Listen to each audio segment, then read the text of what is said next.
Hola, pues buenas tardes a todos. Primero que nada, gracias por estar aquí, por dedicar una tarde de jueves de verano, con lo bien que está el tiempo, a hablar de la angustia, ¿no? que parece que tampoco es un tema que sea como muy atrayente. Y bueno, yo lo que voy a tratar es de un poco de nombrarla, de nombrar qué es la angustia, ¿no? De ponerle nombre y de que de esa manera podamos hacer con la angustia otra cosa. O sea que espero que la tarde que pasen aquí, el ratito que pasen aquí, les sea productivo, ¿no? Que se lleven cosas que no han traído, que se lleven cosas nuevas, que de eso se trata, ¿no? Vamos a ver, la idea un poco es casi que sea una charla todo el rato, ¿no? Es decir, yo voy a hablar un poquito al principio, voy a hablar desde qué punto de vista voy a tratar yo la angustia, y a partir de ese momento la idea es que todo el mundo participe, todo el mundo pregunte cualquier cosa que quiera preguntar, o cualquier cosa que pueda quedar un poco confusa, ¿no? en lo que yo vaya a decir, ¿vale? Bueno, si han visto la presentación que hace el Corte Inglés, yo soy Ángeles Jiménez, soy médico de familia y además psicoterapeuta. Y bueno, desde ese punto de vista, ¿no? Desde la psicoterapia psicoanalítica, voy a hablar de lo que es la angustia, ¿no? Porque normalmente cuando hablamos de angustia, o realmente no solemos hablar de angustia con esa palabra, se habla más de ansiedad o de estrés, ¿no? Y eso es otra cosa. La angustia es algo que cuesta nombrar. Es algo para lo que normalmente no tenemos palabras. Esa es la angustia de verdad, ¿no? La angustia, vamos a decir que es esencial. Realmente cuando no sabemos lo que nos pasa, que es un poco como he titulado la charla, es cuando nos estamos encarando directamente con la angustia, cuando no sabemos qué nos pasa. Y ya el poder mencionar eso, el que no sabemos qué nos pasa, ya puede ser una puerta de entrada de abordaje, ¿no? La idea con la angustia es poder nombrarla, poderle darle un nombre que nos permita abordarla desde digamos, encararla, ¿no? Abordarla desde otro punto de vista. Porque la angustia no se deja tratar de frente, hay que abordarla desde los lados. Cuando alguien dice que tiene angustia, ya tiene otra cosa. Eso ya no es angustia, eso es otra cosa, habrá que ver qué es, ¿no? Y cuando alguien dice que tiene angustia, quizá debería aprovecharlo como puerta de entrada para hacer algo con eso, ¿no? Porque la angustia no es inocua. Cuando uno se siente inquieto, cuando se siente angustiado, y ya veremos eso en qué consiste. Eso es por algo, no es porque sí. O sea, no hay que hacer oídos sordos a lo que nos pasa. Aunque lo correcto no sería decir tengo angustia, lo correcto sería decir que la angustia me tiene a mí, porque realmente es así. La angustia digamos que lo abarca todo, ¿no? Lo cubre todo. Y la angustia no la debemos mirar como algo malo, como algo patológico. Parece que está prohibido, ¿no? Pasarlo mal o tener una sensación de disconfort, de displacer, estar mal. Pues no, porque la angustia es una brújula para la vida psíquica, ¿no? Si tenemos angustia y no nos cuestionamos nada sobre ella, pues aparte de perder una estupenda oportunidad de crecimiento, ¿no? Una estupenda oportunidad de abordaje y de hacer algo con eso, pues esa señal, esa angustia nos va a invadir toda nuestra vida, nos va a invadir el cuerpo, nos va a invadir la cabeza, nos va a invadir la vida, nos va a invadir los objetos que nos rodean. Por eso no debemos dejarla pasar, no debemos hacer oídos sordos, ¿no? Porque parece que en la sociedad actual, como está prohibido pasarlo mal, ¿no? Hay que pasarlo siempre bien, hay que estar súper feliz, como nos dicen en la tele, como nos dicen en los centros comerciales, ¿no? Pues si estamos tristes, o si estamos angustiados, o nos sentimos mal, lo que tendemos todos es a ocultarlo, a esconderlo. No me pasa nada. No, sí pasa. Vamos a ver qué pasa, ¿no? Con todo eso. En sí misma la angustia no es una enfermedad. Es una señal, como decía, ¿no? Desde lo psíquico, de que nos estamos acercando a un pensamiento inconsciente, íntimo, comprometido, ¿no? Algo de lo que no queremos saber, algo que nos compromete. Es un pensamiento que en el fondo lo que hace es tentar al angustiado a alejarse de sus obligaciones, es decir, a dejar de hacer algo que le corresponde. Eludir las obligaciones que tenemos todos como seres humanos produce angustia, y si persistimos en esa negación, produce delirio, produce psicosis, la locura, ¿no? Lo que la gente, lo que se conoce comúnmente como locura. ¿Y qué es la locura qué es la locura que no sea aislarse completamente del mundo exterior, aislarse completamente de la realidad? Estoy hablando en el extremo, evidentemente, ¿no? Ahora, eso sí, tomada como aviso, es un valor muy importante para darnos cuenta de a qué distancia estamos de la realidad, ¿vale? Si estamos angustiados es porque algo no estamos haciendo, algo estamos dejando de hacer, algún pacto estamos dejando de cumplir. Habrá que ver, como siempre, ¿no? Por lo tanto, la angustia no es un síntoma que haya que abordar, pues igual como se hace desde la medicina, ¿no? Desde la medicina, si tenemos un dolor, lo que hacemos es abordarlo, quitamos el dolor, quitamos el síntoma. Desde lo psíquico, no hay que tapar el síntoma, no hay que taponarlo, no hay que ocultarlo, esconderlo, lo que hay es que hacer algo con él, sacarlo, abordarlo de frente. Aunque a veces eso de miedo, de temor, nos pueda resultar un poco comprometido. La angustia, como decía, no es algo patológico, es un afecto estructural del ser humano. Es patológico cuando sobrepasa un cierto umbral o cuando estamos angustiados durante mucho tiempo, porque eso sí que no es normal. Es decir, no es normal vivir instalados permanentemente en la angustia, en el malestar, en vivir, como se dice comúnmente, en vivir amargados permanentemente. Porque no todo lo que nos pasa es responsabilidad nuestra. Nos pueden pasar cosas de las que nosotros no podemos hacer nada, perdemos un ser querido, no sé, cualquier cosa, ¿no? Pero lo que hacemos con lo que nos pasa sí es de nuestra entera responsabilidad. Y desde luego, si estamos permanentemente instalados en la angustia, acabaremos enfermando del cuerpo y enfermando de la mente, desde luego, ¿no? La angustia no es lo mismo que el miedo. En el miedo hay algo objetivo, algo que vemos. Tenemos miedo, no sé, a que nos atropellen en la calle, no sé, tenemos miedo a perder el trabajo porque encima tenemos un motivo real para perder ¿no? un riesgo real de perder el trabajo. Eso es miedo. La angustia no tiene objeto, es inconsciente. No sabemos por qué estamos angustiados.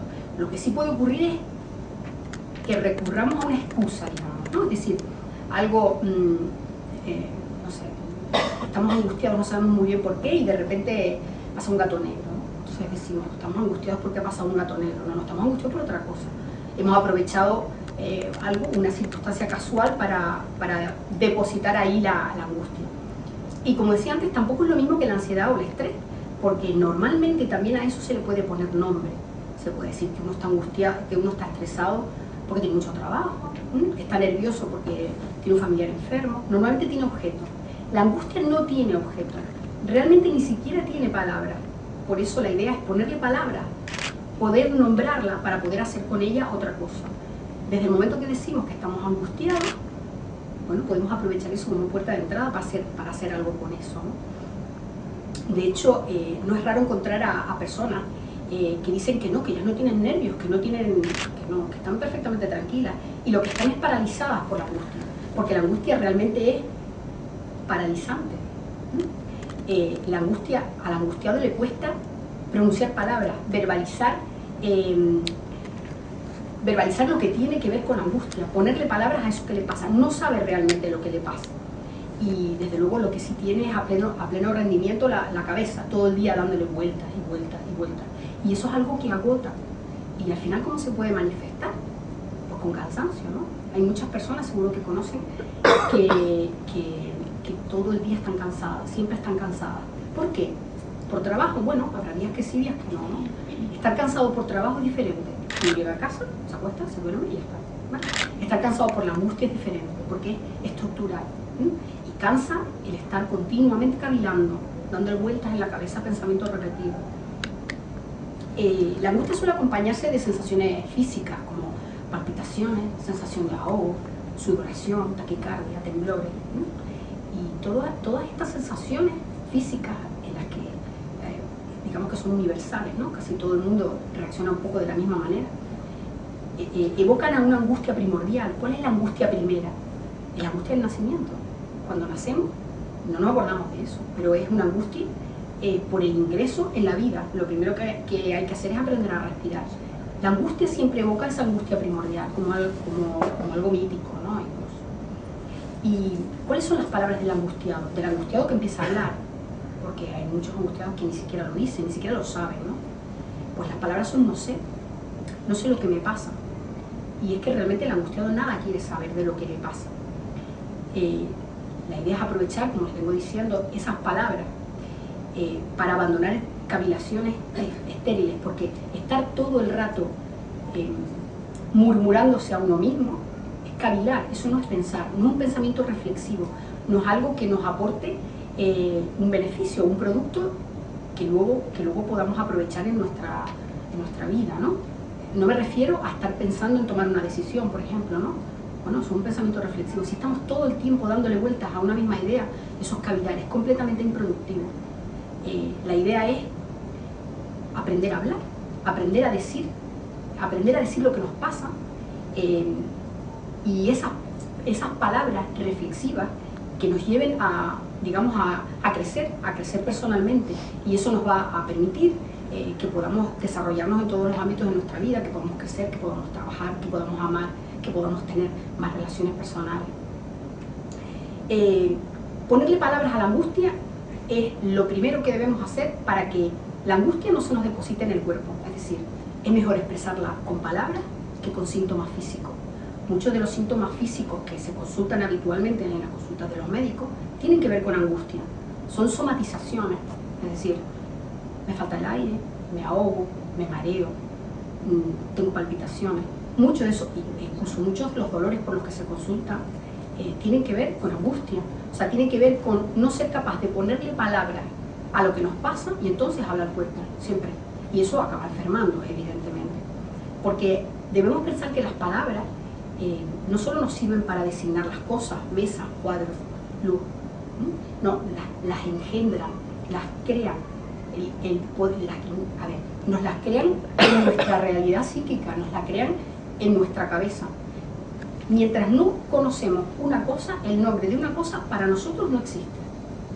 Cuando conocemos una cosa nueva, lo primero que aprendemos de esa cosa es el nombre. Si no la podemos nombrar, para nuestra realidad psíquica, desde luego no existe. Las cosas no son lo que decimos de ellas, no solamente son lo que decimos de ellas, es lo que se abre entre lo que decimos y lo que no decimos. Quiero decir que hay una parte que nunca decimos, porque es inconsciente, va por otro camino. La idea es, cuanto más se abra ese camino, cuanto más palabras sepamos, cuanto más palabras podamos manejar, pues muchísimo más se nos podrá desarrollar la mente y en consecuencia la vida, ¿no? Evidentemente. Ser capaz de ponerle palabras a la angustia nos permite poder dejar de sentirla como algo displacentero y poder entrar en ella para abordarla de otra manera y poder aprovecharla para crecer. Si no, si la ignoramos, pues no nos va a servir para nada más que para estar angustiadas y enfermarnos de eso, ¿no? Como les vengo diciendo, la angustia es consustancial del ser humano, es inherente al ser humano. Todo el mundo se angustia, siempre, siempre no, en algún momento de la vida. Es imposible vivir en un estado, no sé, enirvanado, ¿no? Un estado como de absoluta completud, ¿no? Siempre nos falta algo. Y de hecho, esa falta es la que nos hace crecer. El sentir que nos falta una cosa es la que nos hace ir a buscarla y crecer. Si no, nos quedamos en un sitio, siempre en el mismo lugar y no vamos para ninguna parte, ¿no? ¿Y a qué evoca esa ansia, ¿no?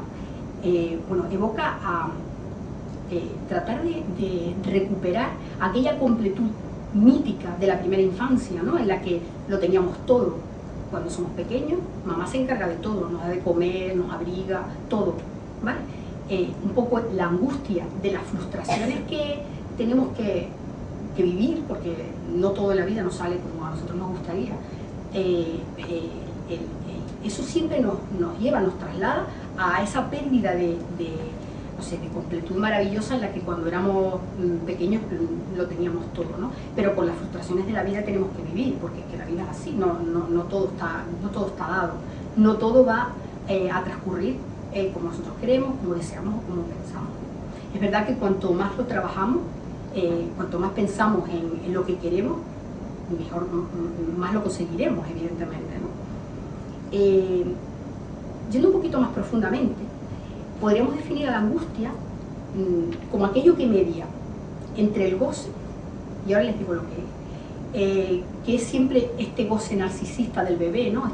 Ese goce de que mamá nos lo da todo, algo mítico estoy hablando, ¿no? Evidentemente, y el deseo. ¿Y qué es el deseo? El deseo es aquello que producimos nosotros. El deseo corre de nuestra cuenta y corre de nuestro trabajo. Cuanto más nos dejemos caer del lado del deseo, de nuestro deseo, y menos del lado de ese goce primordial, imposible, ese goce mítico que ya no existe, ¿no? Evidentemente, pues más seremos capaces de trabajar, más seremos capaces de amar, y más seremos capaces de gozar con nuestro trabajo, que es un goce diferente, es decir, gozar con nuestras producciones, con lo que nosotros trabajamos y conseguimos. Eso también hay que aprender a hacer. Y es que la buena salud tiene que ver, en primer lugar, con la calidad de las relaciones que tenemos, de nuestras relaciones sociales, de nuestras relaciones personales, porque el ser humano no se desarrolla solo, se desarrolla siempre con los otros, y con la capacidad de poder conseguir y desarrollar nuevos proyectos. Las personas que no tienen proyectos mueren aunque sigan viviendo, aunque su corazón siga latiendo, ¿no?